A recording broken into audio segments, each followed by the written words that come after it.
What if the reason you feel drained isn't what you're doing, but what you keep saying? In a world that rewards constant reactions, hot takes, and instant opinions, silence can feel unnatural.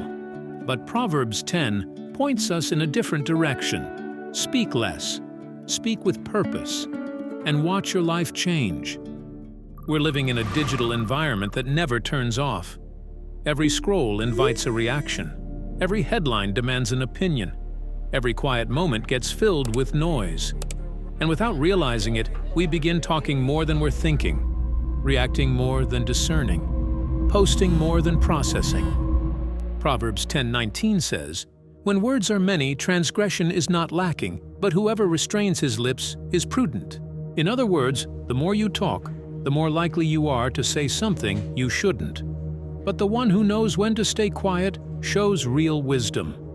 This isn't just advice, it's a warning. The more we speak without restraint, the more likely we are to say what we regret, stir conflict, and lose clarity.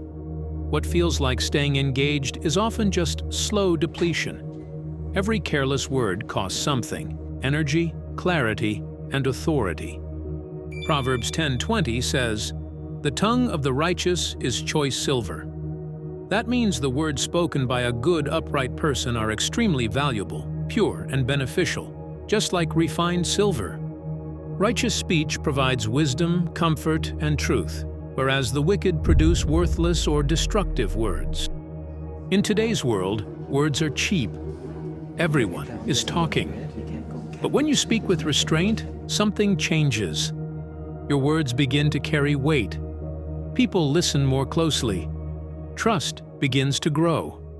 Proverbs 10:11 says, "The mouth of the righteous is a fountain of life." Let that sink in. Not a flood, not a storm, a fountain. Controlled, life-giving, intentional. That kind of speech only comes from restraint. This goes deeper than communication. It's about character. Your tongue is connected to your inner life. If your mind is noisy, your words will be too. But a quiet mind creates room for clarity. It creates room for direction. It creates room to actually hear God. So here's a practical challenge. Try a 24-hour reset. Not complete silence, just intentional restraint. Before you speak, pause. Before you respond, weigh it. Before you react, ask, "Is this necessary?" And if you want, you can also build what we might call silent blocks, small moments in your day with no noise, no scrolling, no reaction, just stillness before God. Spend that time in prayer. At first, it might feel uncomfortable, but over time, it becomes strength, because you're training your mind to stop chasing noise and start recognizing truth that's been there all along. What starts in quiet doesn't stay there, and over time, prayer doesn't just change your mind, it changes how people relate to you. People notice when you don't speak carelessly. They notice when you don't get pulled into drama. And they notice when your words actually mean something.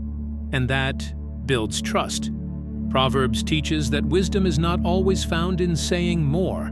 Sometimes it's found in knowing when to stay quiet. There is strength in restraint. There is protection in silence. There is wisdom in stillness. So the next time you feel the urge to make your point, sit with the silence for a moment. Feel how stillness sharpens your awareness. It's in that quiet space that clarity begins. Because sometimes the most powerful thing you can say is nothing at all. If this encouraged you, please follow for more.